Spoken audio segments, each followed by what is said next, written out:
Vamos para a palavra. Em alguns minutos eu quero compartilhar com você. Nós estamos numa série de mensagens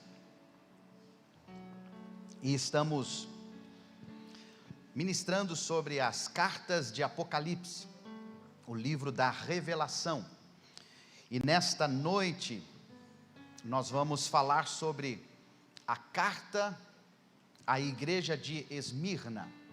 Abra a sua Bíblia em Apocalipse capítulo 2, nós vamos ler dos versículos 8 até o versículo 11, Apocalipse capítulo 2, versículos 8 até o versículo 11, que diz assim o texto bíblico: ao anjo da igreja em Esmirna escreva, estas são as palavras daquele que é o primeiro e o último, que morreu e tornou a viver.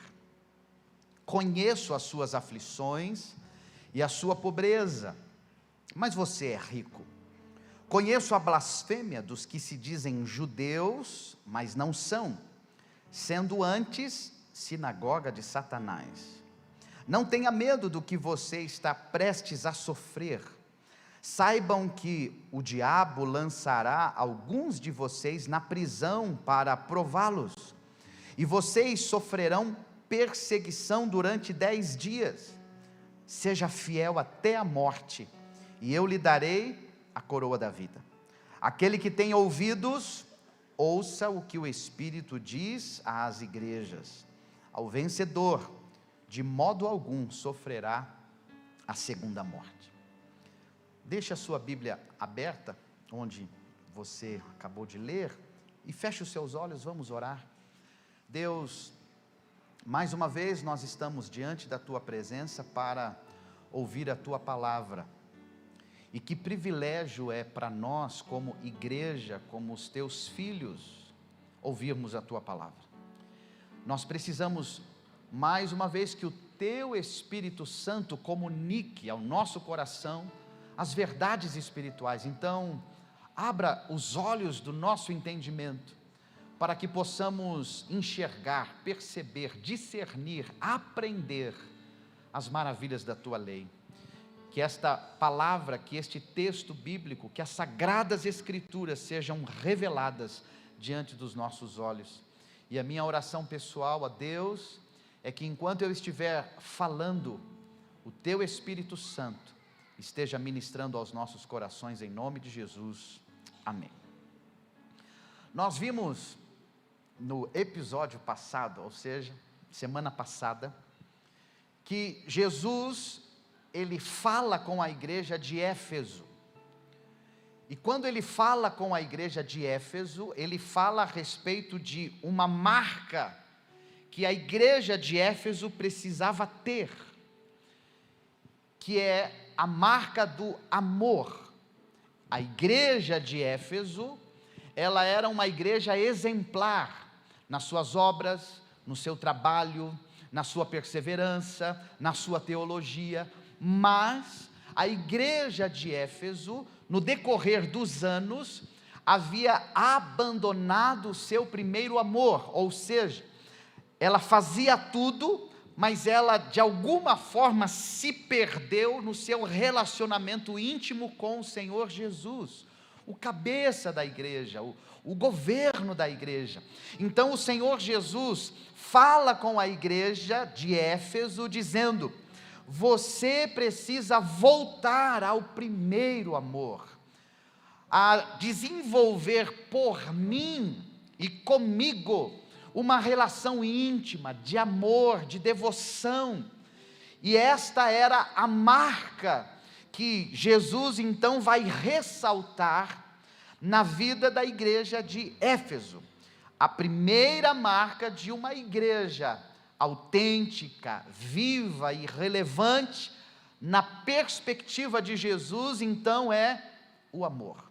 E nessa noite, falando sobre a igreja de Esmirna, Jesus também vai ressaltar uma outra marca de uma igreja autêntica, uma igreja viva, uma igreja relevante, que é a marca do sofrimento.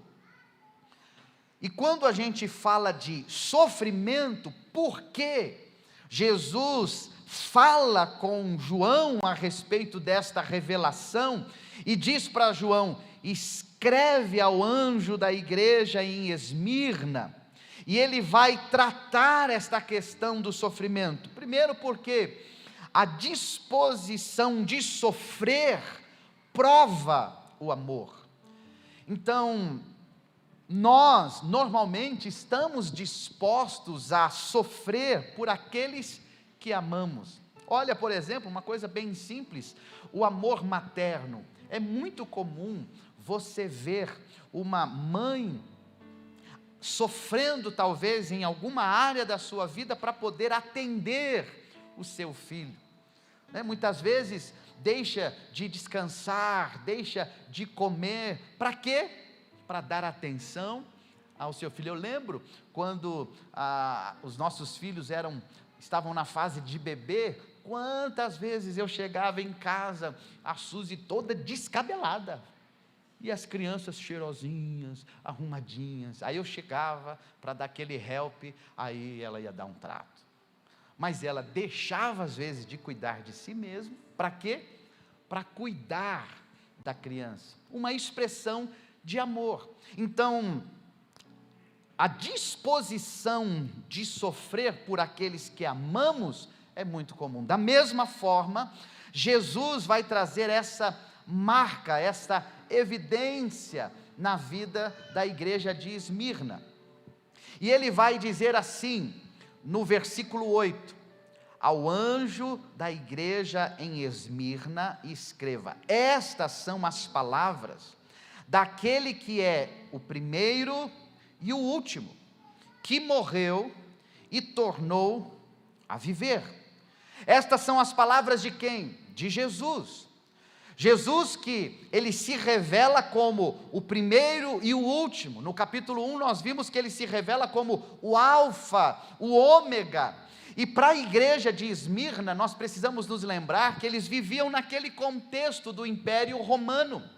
Então eles eram cristãos, eles haviam decidido seguir os passos de Jesus, mas eles viviam dentro de um contexto de um império pagão, onde o culto ao imperador era exigido, onde haviam muitos ídolos, muitos deuses pagãos, e aí havia naturalmente uma pressão, uma tensão sobre os cristãos, porque muitas vezes eles mesmos sofriam perseguições, difamações, blasfêmias, eles tinham muita dificuldade de se relacionar no contexto dos negócios. Então, estar vivendo como cristão naquele contexto do Império Romano, naquelas cidades da Ásia Menor, atualmente a Turquia, era muito difícil, era muito desafiador. Então, muitas coisas que eles viviam ou deixavam de viver, era por conta das decisões do governo, das decisões dos governantes daquelas cidades, das decisões dos imperadores. Então era muito difícil viver.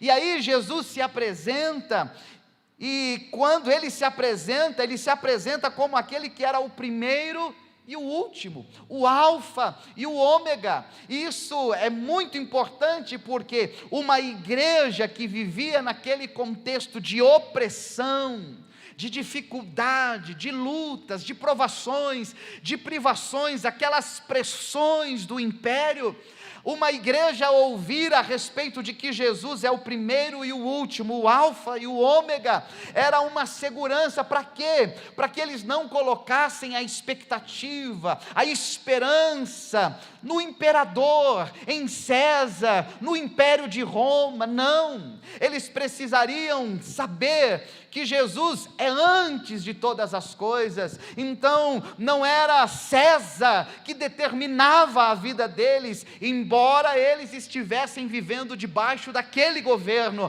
não era César que determinaria o fim deles. Por quê? Porque era o Senhor Jesus que de eternidade a eternidade Ele é Deus. Então, para mim e para você, da mesma forma, nós precisamos entender como aplicar esta palavra hoje. Jesus, Ele não mudou, Ele é o mesmo ontem, Ele é o mesmo hoje, e diz a palavra que Ele o será eternamente. Então, onde está a nossa esperança? Onde está a nossa segurança? Não está no governo, não está na esquerda, na direita, no centro, não está no dinheiro, não está na economia, não está nas ideologias deste tempo presente. Nós precisamos saber que Jesus continua sendo o primeiro e o último, o alfa e o ômega. Ele é antes de todas as coisas, e a nossa segurança, a nossa estabilidade, a nossa alegria, a nossa paz, a nossa bênção não vem de homens, vem do Senhor Jesus. Aleluia. Então a igreja de Esmirna recebe esta palavra, e já do início ela recebe esta revelação. Esta palavra vem de quem? Daquele que é o primeiro e o último. O texto continua dizendo que morreu e tornou a viver, que morreu e ressuscitou.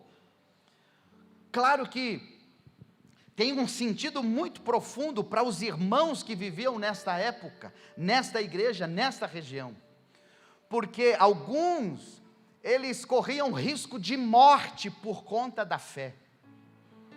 Alguns, eles eram pressionados de tal forma a negar Jesus, a negar a fé em Cristo Jesus, que alguns, eles diziam e ouviam, dos soldados romanos, enfim, dos inimigos, eles ouviam o seguinte: se você não negar a Jesus Cristo, você vai ser executado.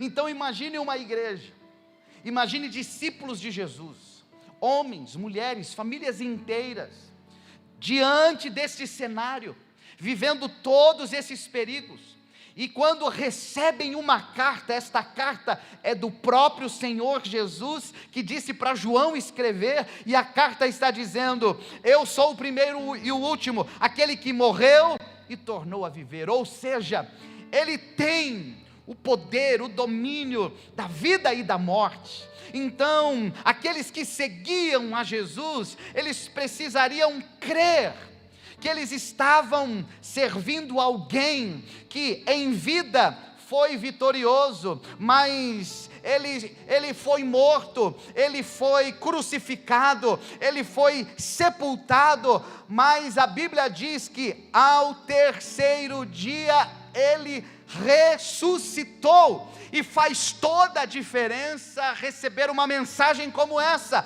porque nós servimos aquele que é vitorioso em vida e também diante da morte. A morte não pôde detê-lo. Em vida ele teve êxito em tudo aquilo que veio fazer, com a sua missão de salvar a humanidade. Ele foi morto, sim, ele foi sepultado, sim, mas a morte não pôde detê-lo. Ou seja, nós servimos a Jesus, que é plenamente, totalmente vitorioso. Aleluia.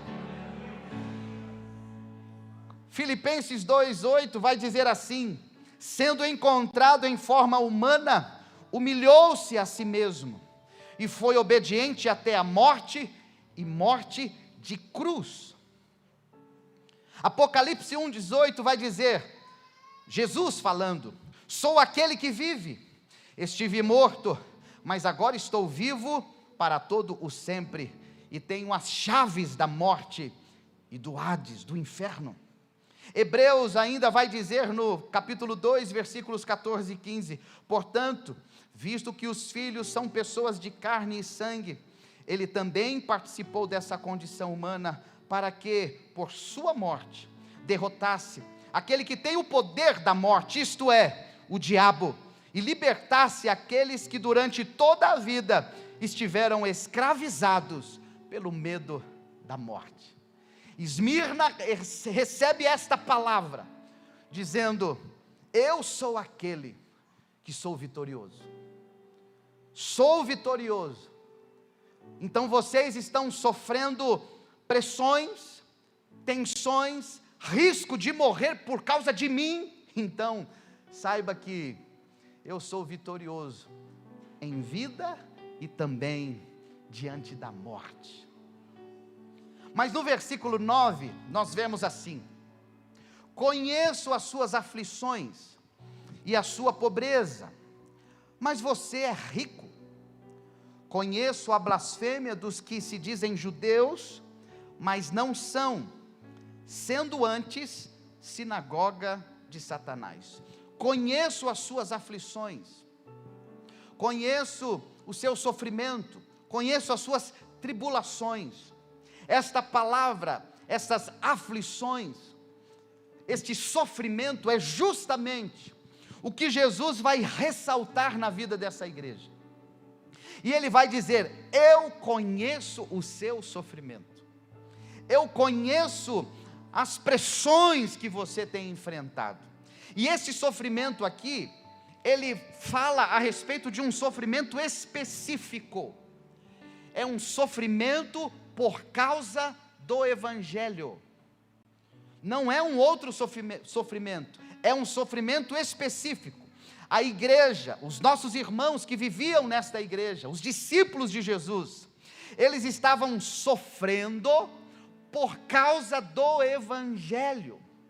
Como eu disse há pouco, eles sofriam perseguições, blasfêmias, difamações.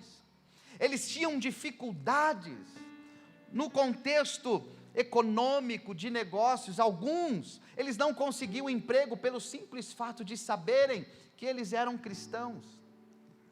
Alguns não conseguiam fazer negócios. Por quê? Porque eles decidiram fazer as coisas de acordo com os padrões do reino de Deus, de forma honesta. E alguns não faziam negócio com cristãos por conta deles serem cristãos e não estarem no meio dos esquemas. Então muitas portas se fechavam. Alguns historiadores falam que as casas eram saqueadas, algumas casas eram queimadas. Por quê? Porque eles eram cristãos. Então havia muita pressão, havia muito sofrimento, muita gente sofrendo por ser discípulo de Jesus. E é este sofrimento que Jesus está falando. E Jesus fala assim: eu conheço o seu sofrimento, a sua pobreza, mas você é rico. Interessante que a cidade de Esmirna era uma cidade muito próspera. Depois de Éfeso, era a cidade mais próspera, porque os historiadores dizem que havia ali uma estrada muito boa e um porto que facilitava muito o comércio e a exportação. Então, as pessoas ali que viviam em Esmirna, elas tinham muita facilidade para o trabalho, para o comércio, para o desenvolvimento. Então era uma cidade próspera. E olha que coisa interessante, um povo que mora numa cidade próspera, ou seja, a igreja de Esmirna, os discípulos de Jesus moravam numa cidade próspera. Mas o Senhor diz: conheço suas aflições, seu sofrimento e a sua pobreza, mas você é rico. Que coisa interessante. Por quê? Como assim? A igreja é conhecida por Jesus pela sua pobreza, mas é o Senhor Jesus quem diz: você é rico.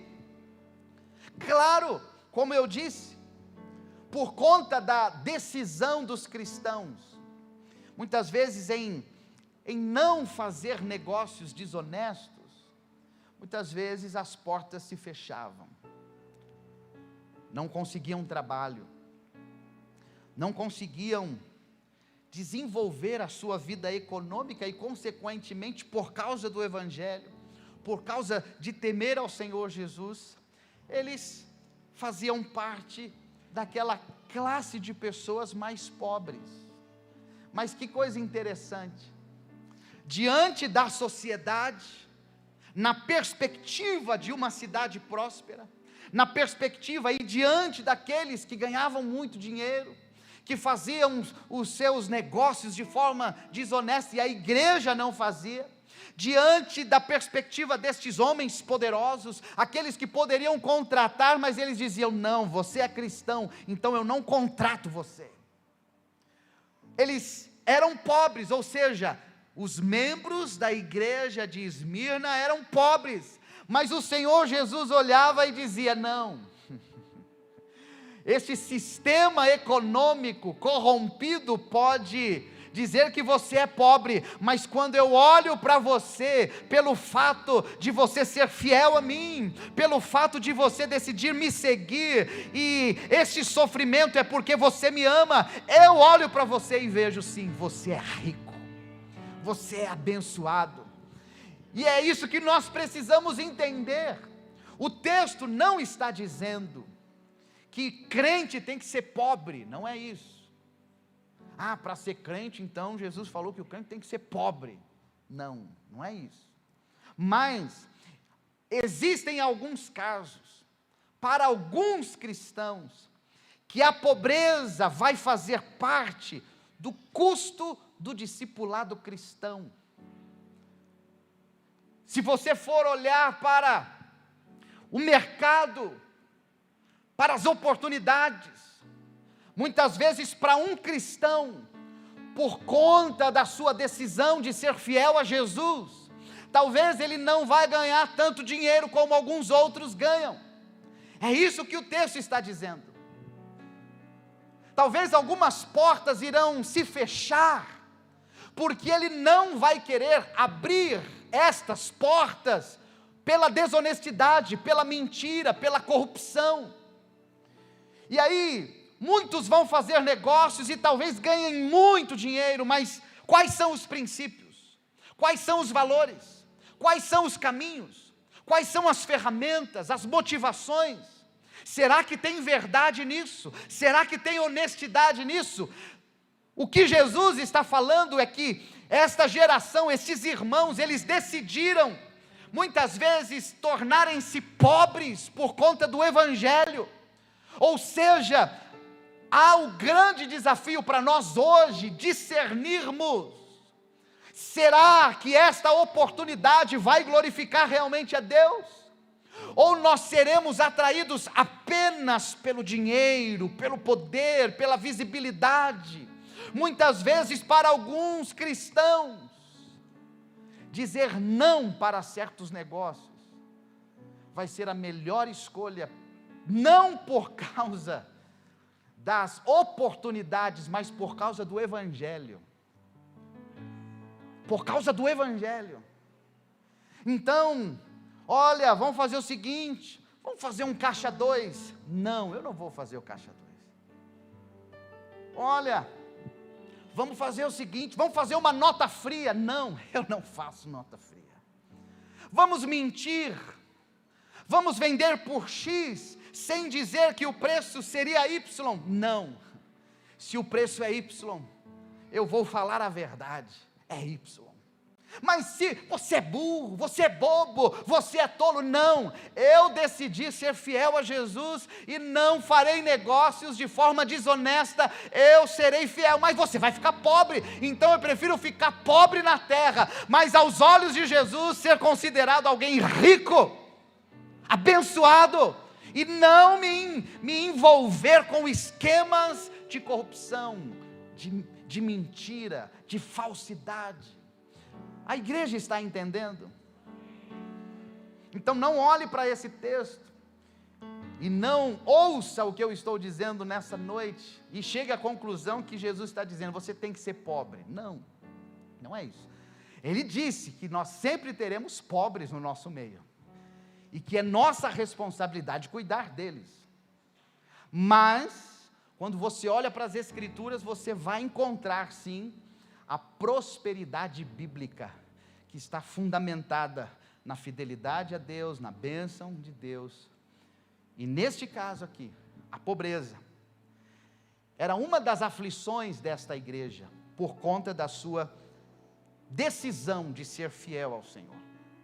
Mas o texto continua dizendo: conheço a blasfêmia dos que dizem judeus, mas não são, sendo antes sinagoga de Satanás.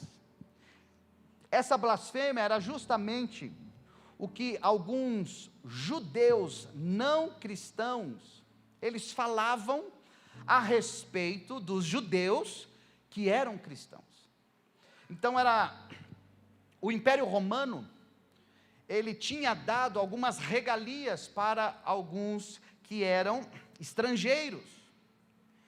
E os judeus, muitas vezes, eles eram beneficiados com essas regalias, que muitas vezes tinha a ver com o mercado, o comércio, tinha a ver com os impostos. Então era como se o Império Romano favorecesse em alguns aspectos, em algumas áreas, os estrangeiros, e os judeus eram uns desses estrangeiros. E aí o que acontecia? Os cristãos, eles não se curvavam àquilo que o Império Romano colocava como obrigação, como por exemplo, diz a história que na cidade de Esmirna, em meados de 195 a.C., foi construído um templo, lá na cidade de Esmirna, e o nome que foi dado ao templo era Deusa Romana. E esse templo trazia consigo o que? A ideia da obrigação de olhar para Roma e adorar o Império Romano. E não somente reverenciar, adorar o Império Romano, mas também olhar para o imperador, para César, e adorá-lo como um Deus.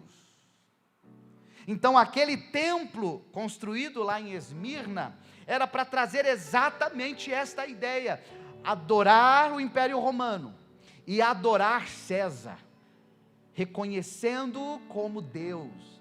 E os cristãos diziam: não, nós não vamos adorar Roma, nós não vamos adorar César, nós só adoramos a Jesus, Ele é o nosso único Deus, não vamos. E aí o que acontecia? Esses judeus que não adoravam a Jesus, mas adoravam a César, eles ficavam preocupados, dizendo: não, se Roma olhar essa postura dos judeus, de não adorar Roma, de não adorar César, daqui a pouco eles vão tirar os privilégios dos estrangeiros, vão tirar os privilégios dos judeus, e a gente vai estar nessa parada aí. Então, a gente não tem nada a ver com Jesus, mas a gente pode ser prejudicado por esses judeus que estão servindo a Jesus e não adoram a César. Então o que eles faziam? Eles blasfemavam, eles metiam a língua, eles eram dedo duro. Então era muito comum alguns judeus que não eram cristãos olhar para vizinhos. Então imagine só, vizinhos judeus que serviam a Jesus, e aí eles chegavam e falavam: ó, tem um camarada lá do meu lado, entendeu? Meu vizinho, vizinho da direita, que ele não adora César. Aí vinha muitas vezes lá os soldados, e aí pressionava esses judeus cristãos: que história é essa? Que vocês não adoram a César, enfim. Mas quem fazia isso? Eram esses judeus blasfemos. Mas aí Jesus vai dizer: eu conheço o que vocês estão passando por causa desses judeus, que na verdade eles não estão se comportando como judeus, na verdade eles são lá da sinagoga de Satanás. O que Jesus está dizendo? Que nem sempre a perseguição é só uma perseguição. O dedo duro não é só aquela pessoa, não é só aquele amigo do trabalho, não é só aquele que está lá trabalhando junto, não. Por trás disso também tem uma força espiritual da maldade. Ou seja, quando os discípulos de Jesus, da igreja de Esmirna, estavam sofrendo toda essa pressão, Jesus está dizendo: não é somente pessoas que estão agindo contra vocês, se opondo a vocês, blasfemando contra vocês, difamando vocês, dedurando vocês, entregando vocês às autoridades de Roma. Não, existe também um poder satânico que quer impedir que a igreja avance, que quer impedir que o nome de Jesus seja pregado, seja anunciado, ou seja, estas pessoas são lá da sinagoga de Satanás. Existe sim um poder espiritual da maldade querendo dominar tudo, e é claro, a Bíblia vai dizer: a nossa luta não é contra a carne nem contra o sangue, mas sim contra os principados e potestades, poderes espirituais da maldade que atuam no reino espiritual, e nós precisamos discernir isso, porque senão, sabe qual é o perigo? O perigo é você achar que o seu vizinho é um diabo, é uma diaba, e aí dali a pouco você vai ter alguma experiência de uma blasfêmia, de uma perseguição, enfim, alguma coisa que possa acontecer nesse sentido. Aí você vai falar: bem que o pastor falou naquele domingo, é um diabo mesmo, é um capeta, isso é um capeta. E dali a pouco está xingando o vizinho, dali a pouco está xingando o amigo, dali a pouco está xingando o colega de trabalho, falou: seu endemoniado, seu diabo, seu capeta. E não é isso, não é isso. Claro que muitas vezes há a oposição de pessoas, mas por trás desta oposição, o texto bíblico, o Senhor Jesus está falando para a igreja de Esmirna, e o Espírito Santo está trazendo para mim e para você nesta noite essa revelação. Não é só algo físico, há também algo espiritual acontecendo. Há uma influência dos nossos inimigos espirituais, de Satanás. Ele veio, diz a palavra, senão para matar, roubar e destruir, mas o Senhor Jesus, ele diz: eu vim para que tenham vida e a tenham em abundância, de forma plena. Para isso Jesus, o Filho de Deus, se manifestou, diz a Bíblia, para destruir as obras do diabo. Aleluia. Mas vamos para o versículo 10. O versículo 10 diz: não tenha medo do que você está prestes a sofrer. Saibam que o diabo lançará alguns de vocês na prisão para prová-los, e vocês sofrerão perseguição durante 10 dias. Seja fiel até a morte, e eu lhe darei a coroa da vida. Não tenha medo. Esta é a palavra de Jesus para a igreja que estava sofrendo, para a igreja que estava vivendo pressões, tensões, difamações, estava vivendo prejuízos em diversos níveis, de diversas formas, entes queridos perdendo a vida. E aí vem o Senhor Jesus e fala: não tenha medo. E esta é a palavra dele para mim e para você também. Não tenha medo. Guarde uma coisa: a fé e o medo são opostos. Não é possível que a fé e o medo venham coexistir. Mas há uma verdade bíblica que diz que a fé tem o poder de expulsar o medo. E é sobre isso que Jesus está falando com a igreja diante do sofrimento, diante das aflições por causa do Evangelho. A Bíblia vai dizer no Salmo 56, verso 3: mas eu, quando estiver com medo, confiarei em ti. Marcos 5,36, a Bíblia vai dizer: não fazendo caso do que eles disseram, Jesus disse ao dirigente da sinagoga: não tenha medo, tão somente creia. Ou seja, a palavra de Jesus para a igreja e também para mim e para você é: expulse o medo pela fé, expulse o medo pela confiança naquele que tem o domínio, naquele que é o primeiro, naquele que é o último, naquele que morreu, que ressuscitou, naquele que é vitorioso em vida diante da morte. Expulse o medo por meio da fé, declarando sim que a sua vida está segura nele, por ele, para ele. Destrua o medo pela fé. E ele vai dizer: não tenha medo do que você está prestes a sofrer. Irmãos, estudando essa palavra, nessa parte aqui foi complicado para mim. E eu não sei, talvez seja complicado para você também. Por quê? Desculpa a minha sinceridade. Porque olha só, não tenha medo do que você está prestes a sofrer. Espera aí. Prestes a sofrer, ou seja, tem mais ainda? Tem mais sofrimento? Jesus está dizendo: tem. Não, mas espera aí, a gente já está sendo blasfemado, a gente já está sendo perseguido, a gente já está perdendo emprego, a gente já não está conseguindo fazer negócio, a gente está ficando pobre, e Jesus está dizendo: não tenha medo do que você está prestes a sofrer. Espera aí, eu não já sofri tudo que tinha que sofrer, não? Tem mais alguma coisa para sofrer? Jesus falou: sim, vocês estão prestes a sofrer um pouco mais. Você está entendendo por que Jesus, nesta carta, nesta igreja, ele está trazendo à tona esta marca do sofrimento? E deixa eu abrir um parênteses, quero reforçar isso. O sofrimento que Jesus está falando é o sofrimento por causa do Evangelho. Porque tem sofrimento que é a gente que produz, é a gente que provoca.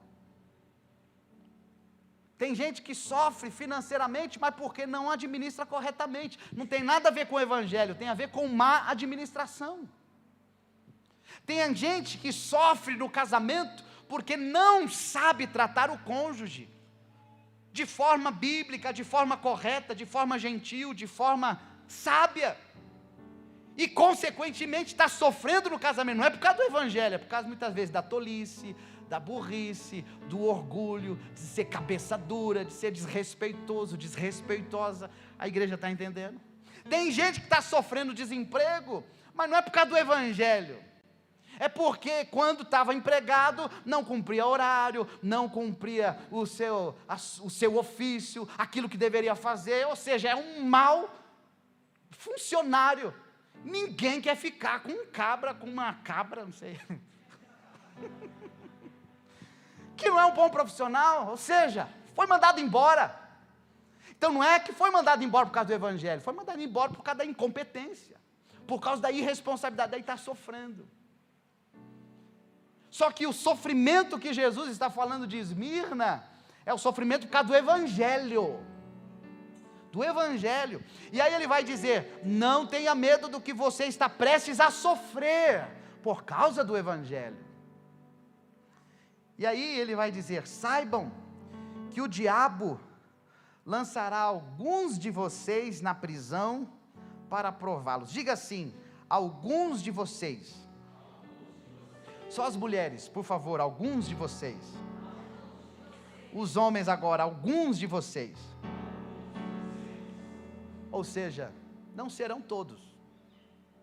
Jesus está dizendo: olha, eu sei que vocês estão sofrendo, eu conheço as aflições de vocês, conheço todos os problemas que vocês estão enfrentando por causa do Evangelho, mas eu quero dizer para vocês o seguinte: não tenha medo, fica tranquilo, confia em mim, vocês vão sofrer um pouquinho mais, mas não serão todos, vão ser alguns.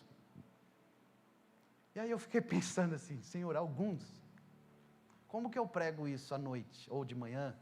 Como que eu falo para a igreja? Alguns, porque não vão ser todos, vão ser alguns. E aí pergunta para quem está do teu lado aí: ei, sou eu ou você?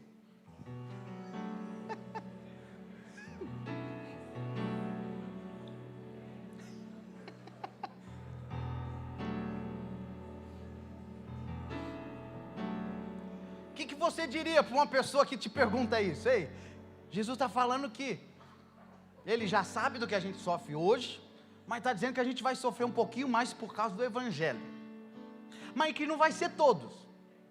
Aí você ouve essa pergunta: ei, Jesus está falando que sou eu ou Jesus está falando que vai ser você? O que você diria para essa pessoa? Tem coragem aí? Solta uma palavra profética para ela. Fala aí. O que dá vontade de falar? Ei, essa palavra é para você.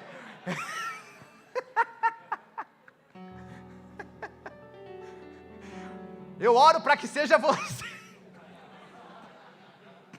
Ora assim não, irmão. Tomara que seja. Não dá para saber, mas Jesus sabe que não serão todos, e existem situações na vida que acontece assim mesmo. Agora olha que coisa impressionante, ele continua dizendo, e vocês sofrerão perseguição durante 10 dias, né?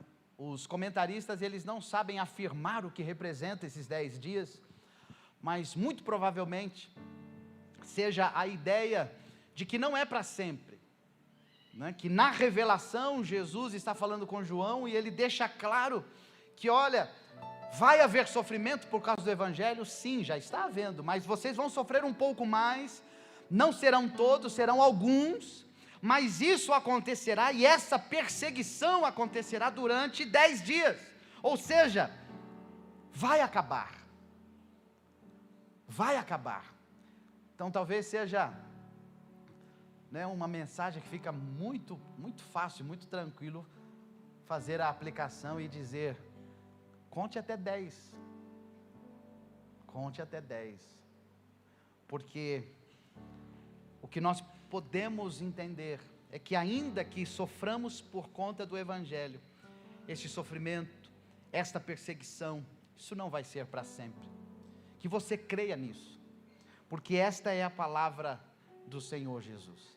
Então, conte até 10 comigo, vamos lá?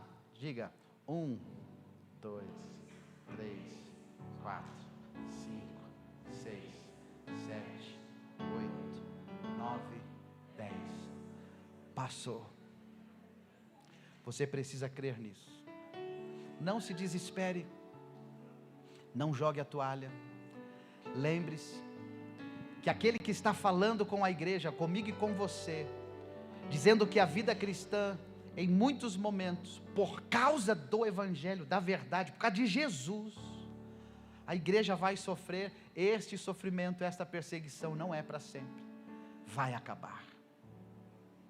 Mas o texto continua dizendo, seja fiel até a morte, e eu lhe darei a coroa da vida. Lembre que eu falei que alguns desses cristãos, eles eram provados, e algumas provações era até o risco de morte, sim.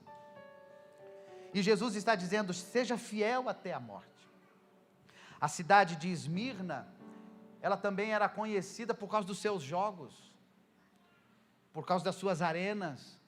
Então essa linguagem que Jesus usa, falando sobre a coroa da vida, era justamente esta linguagem de um corredor, que ele estava numa prova, e ele completava essa prova, e quando chegava no final, como vencedor, ele recebia aquela guirlanda, aquela coroa da vida. E claro, Jesus não está falando de um prêmio que é recebido diante dos homens, mas está falando da vida eterna.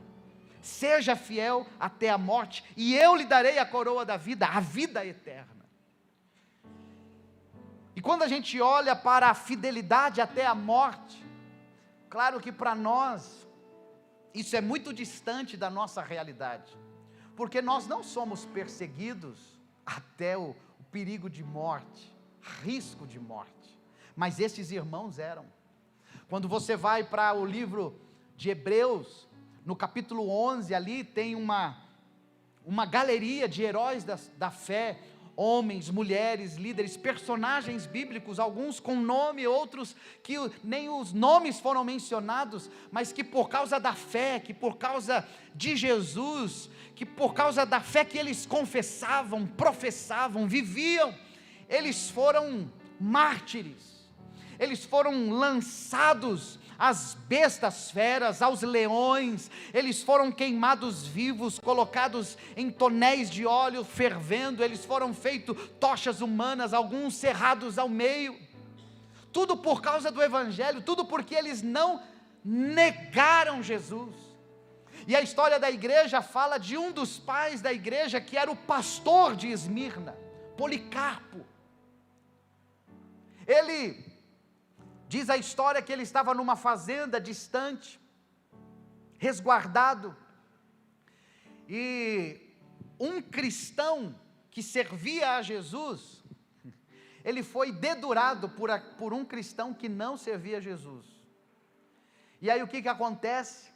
As autoridades chegaram até esse cristão, torturaram esse cristão, ele não suportou, ele negou Jesus, e também disse onde Policarpo estava, na determinada fazenda. As autoridades romanas foram até lá, encontraram Policarpo, e o pressionaram dizendo: você deve negar a Jesus, você deve adorar César. E Policarpo disse: não, eu não vou adorar César, eu não vou reconhecê-lo como Deus, porque ele não é Deus, eu adoro a Jesus. E foi pressão em cima de pressão, mas perguntaram para Policarpo: o que há de mal? Qual o problema?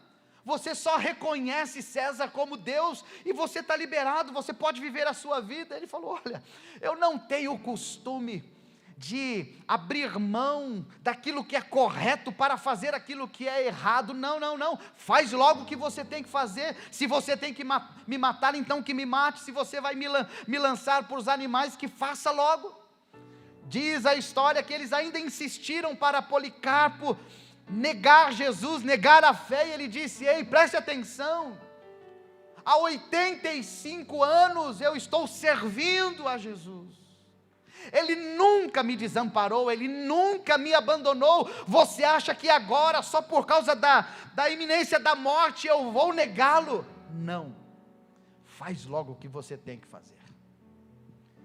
E diz a história que esse homem ficou furioso, e ao invés de jogá-lo para os animais, ele mandou que fizesse uma fogueira, e ele disse: então você vai ser queimado. E aí colocam Policarpo ali, no meio daquela fogueira, acendem o fogo, e a história diz que as chamas não queimavam o corpo de Policarpo. Alguns cristãos, aliás, alguns judeus que não eram cristãos, eles viram aquilo, e eles começaram a trazer mais elementos, mais madeira, colocaram coisas naquela fogueira. Para quê? Para que a chama acendesse ainda mais, para que o fogo fosse bem mais rápido, destruindo o corpo de Policarpo. Mas a história diz que o fogo não queimava o corpo de Policarpo. E aí foi dado ordem para um soldado romano com uma espada matar Policarpo. Então ele foi executado ao fio da espada. Mas a história da igreja diz que as chamas não queimaram o corpo de Policarpo, e ele não negou a fé. Era disso que Jesus estava falando: seja fiel até a morte.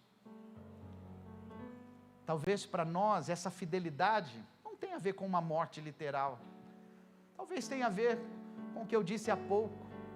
Às vezes é uma oportunidade profissional, às vezes é um desejo pecaminoso que você tem, que você vai ter que matar esse desejo, você vai ter que abrir mão, você vai ter que aceitar, por conta do evangelho, o fato de você viver de forma diferente. Mas o Senhor Jesus está dizendo: seja fiel até a morte, não negocie os valores, não negocie, não abra mão da sua fé, não negocie a sua fé, seja fiel até a morte. E o sofrimento, a pressão, a tensão vem justamente para isso, para provar a nossa fé, para mostrar o quanto ela é genuína de fato.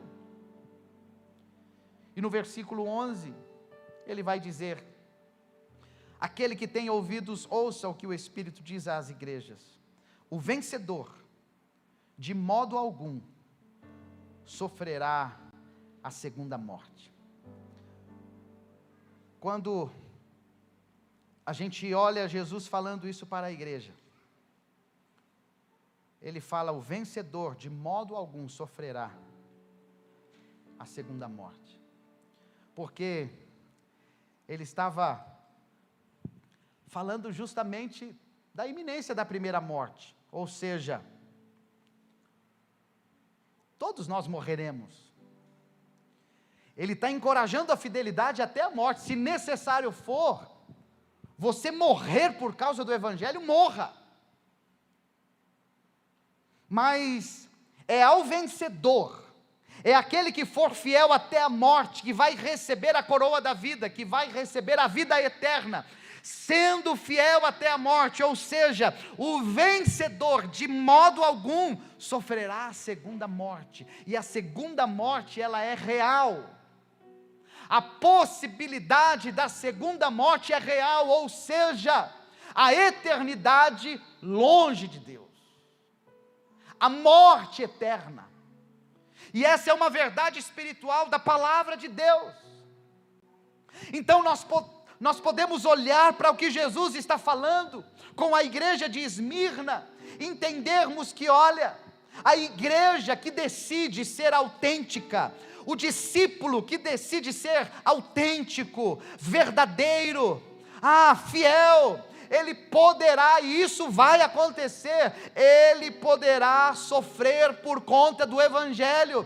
Ele vai perder oportunidades, ele vai perder amigos, ele vai perder lugar talvez na sociedade, ele vai perder dinheiro, muitas vezes ele vai ser difamado, blasfemado, prejudicado, perseguido. Mas se tudo isso acontecer por amor ao meu nome, pelo evangelho, tudo isso vai trazer como evidência a fidelidade desse cristão, desse discípulo. Então é esse tipo de gente que, quando a primeira morte chegar, não sofrerá o dano da segunda morte, ou seja, viverá eternamente com Deus, viverá eternamente com Jesus.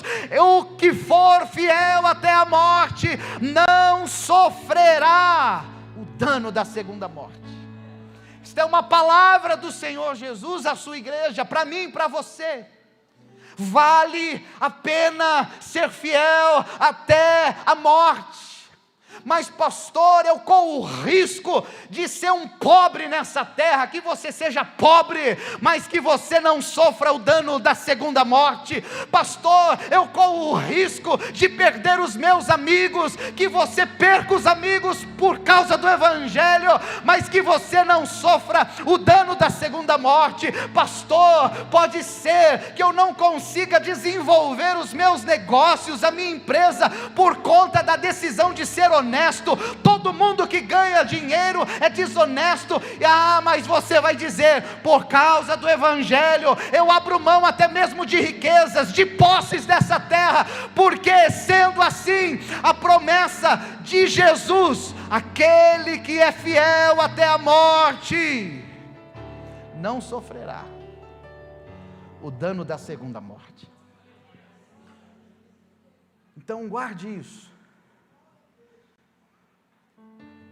Para sofrer por causa do evangelho, é necessário fidelidade. E partindo para a conclusão nessa noite, para a gente orar, eu quero falar a respeito da nossa postura de não querer sofrer. Porque Jesus olha para Esmirna e fala: uau, eu conheço o seu sofrimento, eu sei das suas aflições. Essa é uma marca de uma igreja autêntica, sofrendo por causa do evangelho. Mas não tenha medo, virão outras coisas ainda que vocês vão padecer, que vocês vão sofrer, mas seja fiel até a morte. Eu estou conduzindo tudo. Ainda que você morra por causa do meu nome, você não vai sofrer o dano da segunda morte. Isso aconteceu com tantos cristãos, aconteceu com Policarpo, pai da igreja, pastor da igreja em Esmirna. Mas Por que a gente não quer sofrer? Porque essa é a nossa natureza. A gente, quando pensa em sofrimento, a gente já está... A gente até brincou agora há pouco, né? E aí, quem? Não são todos, são alguns. Quem vai ser? Que seja o meu irmão, que seja o outro, Senhor. Eu não suporto mais. Então, dá sofrimento para ele, para mim não. Nossos filhos eram bebês, a Larissa era bebê, e aí eu fui com a Suzy no laboratório para fazer coleta de sangue para exames. E olha que, quando chegamos lá, a Suzy olhou e falou assim: vai você, leva você. E olha que é uma mãe falando, que está disposta a sofrer por sua cria, por seu filho. E aí a Suzy olha e fala: não, vai você, porque é muito sofrimento, eu não quero sofrer. Ver minha filha toda furada, parecia que ia matar a menina. Não, era só coleta de exames, porque a gente não quer sofrer. E sabe qual é o perigo, queridos? É o perigo das concessões. Porque a gente não quer sofrer, a gente vai abrindo concessão, a gente vai sendo complacente, a gente vai dando um jeitinho brasileiro, porque a gente não quer sofrer. Aí a gente vai usando aquilo que é, às vezes, politicamente correto. Você tenta ser o mais agradável possível, simplesmente para quê? Para não provocar oposição. E não tem jeito, se você decidir viver o verdadeiro evangelho, sem concessões. Eu não estou falando de legalismo, não, eu estou falando do verdadeiro evangelho, que é movido por amor e graça, porque Jesus veio, o ministério de Jesus é esse, amor e graça, verdade e graça. Se você decidir viver o verdadeiro evangelho, você vai provocar naturalmente oposição, e consequentemente o sofrimento. Sabe por quê? Porque a mensagem do evangelho enfatiza uma doutrina impalatável. Diga assim, por favor: a verdade do evangelho enfatiza uma doutrina, um ensino impalatável. Esse termo impalatável é desagradável ao paladar. Irmãos, só para uma ilustração, né, deste exemplo aqui. Quem aqui toma café sem açúcar e acha gostoso assim? Ai, nossa, que delícia. Tem uns que falam assim: você põe açúcar no café, você tira todo o sabor do café. Os que tomam sem açúcar falam isso, é verdade? Eu não consigo tomar café sem açúcar. Quem aqui não consegue tomar café sem açúcar? Fala assim: misericórdia. Confesso o meu pecado, eu também.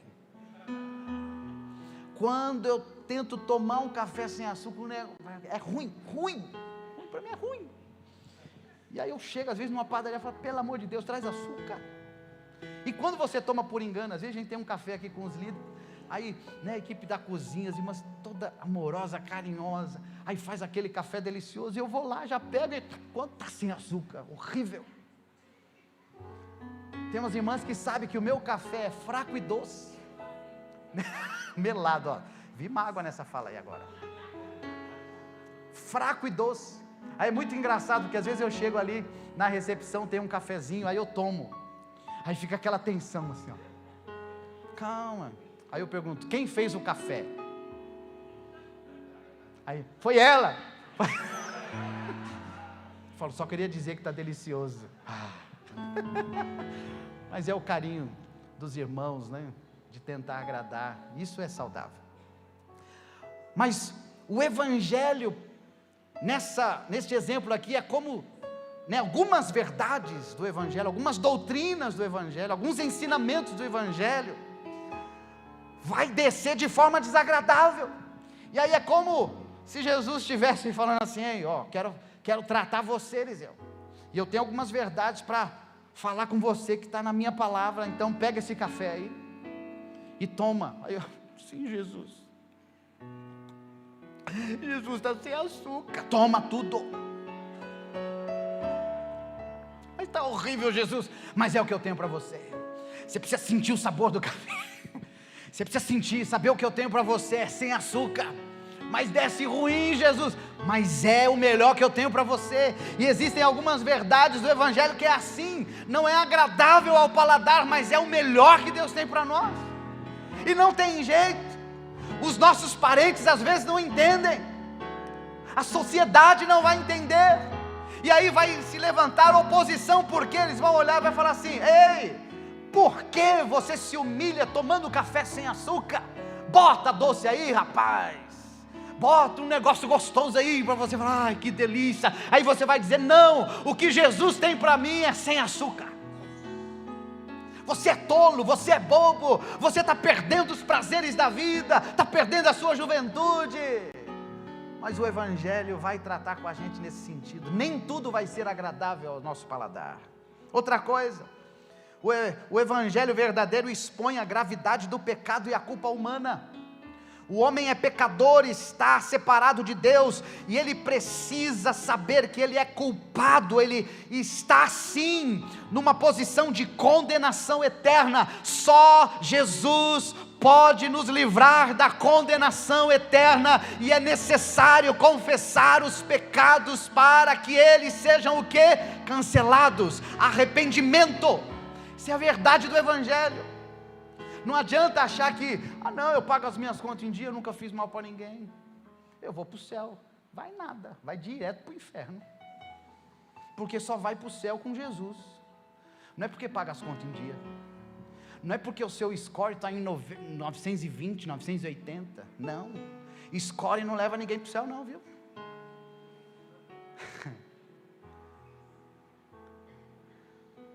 O verdadeiro Evangelho mostra a realidade da ira e do juízo de Deus, a impossibilidade de salvar a si mesmo, ensina sobre a necessidade da cruz, mostra a liberdade da vida eterna e os perigos da morte eterna.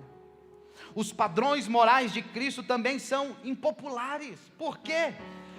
Quando você decide viver o verdadeiro Evangelho, você vai entender que é sim, é algo bíblico, é algo do reino dos céus. Honestidade nos negócios, irmão, é necessário. E aí não tem jeito.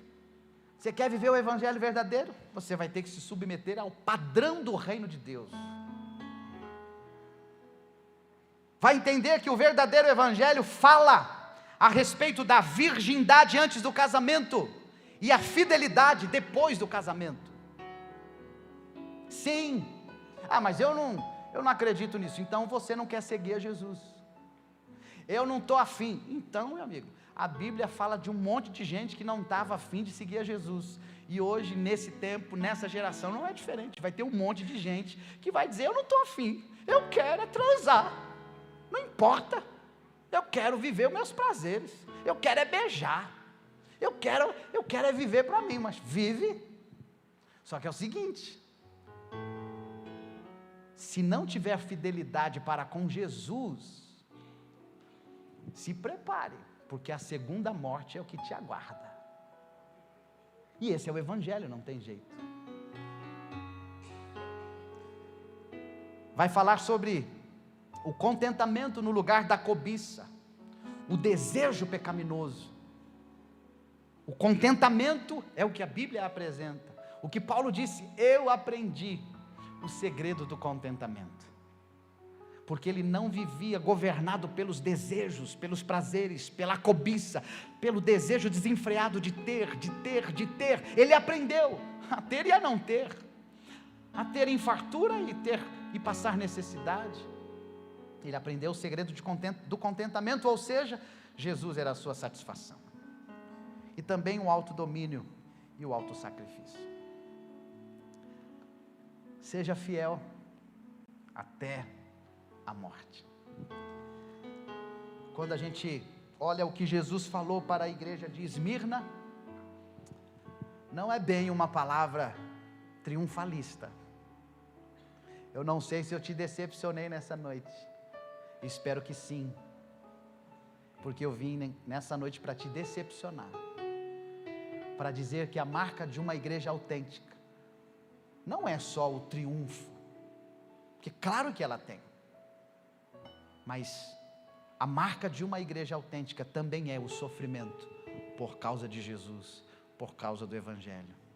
E o que Jesus diz para esta igreja que decide sofrer por amor ao seu nome é: não tenha medo, eu sou o primeiro e o último, eu sou aquele que morreu e que ressuscitou. Ao que vencer, eu darei a coroa da vida. Seja fiel até a morte, e você não sofrerá o dano da segunda morte. É o que ele diz para mim e para você.